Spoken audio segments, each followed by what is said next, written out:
Welcome back friends. General pharmacology आज से हम शुरू करने वाले हैं। तो सबसे पहले हम बात करेंगे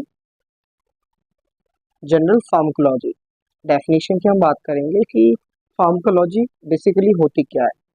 तो फार्माकोलॉजी क्या है? It is science. ठीक है, it is a science deal with the effect of the drug on the living system. मतलब जो हम ड्रग ले रहे हैं उसका हमारी बॉडी में क्या प्रभाव दिख रहा है, उसको हम क्या कहते हैं? फार्माकोलॉजी। अब ड्रग क्या होता है? ठीक है, ड्रग क्या होता है कि WHO ने, वर्ल्ड हेल्थ ऑर्गेनाइजेशन ने डिफाइन किया कि कोई भी सब्सटेंस जो कि क्या करता है, reduce the use of integrated using the modifying explore the physiological system and pathologically benefit of the recipient.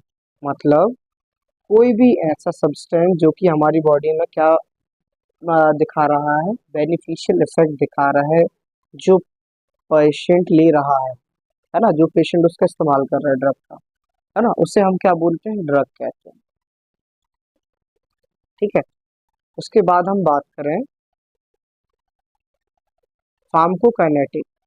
ठीक है, तो फार्माकोकाइनेटिक क्या होता है? जो हम ड्रग ले रहे हैं उसका हमारी बॉडी में कैसा डिस्ट्रीब्यूशन हो रहा है, उसका एब्जॉर्प्शन कैसे हो रहा है, उसको हम क्या बोलते हैं? फार्माकोकाइनेटिक।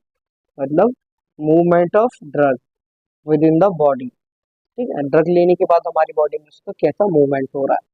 सबसे पहले उसका डिस्ट्रीब्यूशन होता है, फिर मेटाबॉलिज्म होता है, फिर एक्सक्रीशन होता है। ठीक है, जिससे कि हमारी बॉडी में एक इफेक्ट दिखता है। ठीक है, अब उसके बाद फार्माकोडायनामिक्स क्या होता है? फार्माकोडायनामिक्स मतलब जो हम ड्रग लिए हैं उससे हमारी बॉडी में क्या प्रभाव था, उसको हम बोलते हैं फार्माकोडायनामिक्स। जैसे हमने पीसीएम ली। ठीक है, पीसीएम ली हमने बुखार को कम करने के लिए, तो वो क्या दिखाएगी? हमने फार्माकोकाइनेमेटिक में हमने ड्रग ली, वो हमारे स्टमक में गई, डिस्ट्रीब्यूट हुई, ब्लड में गई। ठीक है, ब्लड में जाने के बाद उसने क्या किया? हमारे बुखार को कम किया। तो जो उसका डायनेमिक है, मतलब उसका प्रभाव है, उसके हम बोलते हैं फार्माकोडायनेमिक।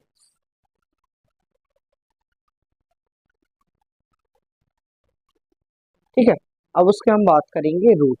हमने ड्रग की बात की, अब हम ड्रग को किन किन रूट से दे सकते हैं। ठीक है, तो route of administration of drug की हम बात करें तो सबसे पहले जो होता है वो हमारा लोकल रूट होता है, दूसरा होता है सिस्टमिक रूट। ठीक है, लोकल में हमारा टॉपिकल आता है, डिपर टिश्यू आता है और आर्टेरियल आता है, आर्टेरियल सप्लाई आता है। लेकिन हमारे जो सिस्टमिक सर्कुलेशन, सिस्टमिक रूट होता है, उस पर एक होता है एंट्रल थ्रू द जीआईटी। ठीक है, और पेरेंट्रल मतलब जो जीआईटी से नहीं होता। ठीक है, तो सबसे पहले हम बात करें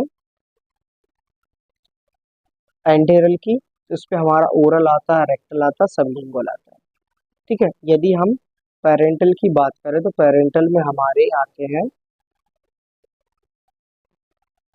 पेरेंटल में आते हैं हमारे दो रूट, एक होता है इंजेक्टेबल, दूसरा होता है नॉन इंजेक्टेबल। तो इंजेक्टेबल में हमारा सबक्यूटेनियस, इंट्रामस्कुलर, इंट्राडर्मल और इंट्रावीनस, ये हमारे एडमिनिस्ट्रेशन ऑफ रूट है ड्रग के। ठीक है, और दूसरा नॉन इंजेक्टेबल, इसमें इंजेक्शन का यूज नहीं करते, वो होता है नेजल के थ्रू, क्यूटेनियस के थ्रू और इनहेलेशन के थ्रू। तो ये हो गए हमारे दो रूट। तो हमने बात कर ली route of administration of drug. अब हम इसके नेक्स्ट वीडियो में देखेंगे कि हम जो ड्रग का इस्तेमाल कर रहे हैं लोकल और सिस्टमिक में, उसका हमारी बॉडी पे क्या एडवांटेज होता है और क्या डिसएडवांटेज होता है। तो होप ये वीडियो आपको इन्फॉर्मेटिव लगी हो। तो इस वीडियो को ज़्यादा से ज़्यादा लाइक, कमेंट और चैनल को सब्सक्राइब करें, और मिलते हैं नेक्स्ट वीडियो पर। जब तक के लिए थैंक यू।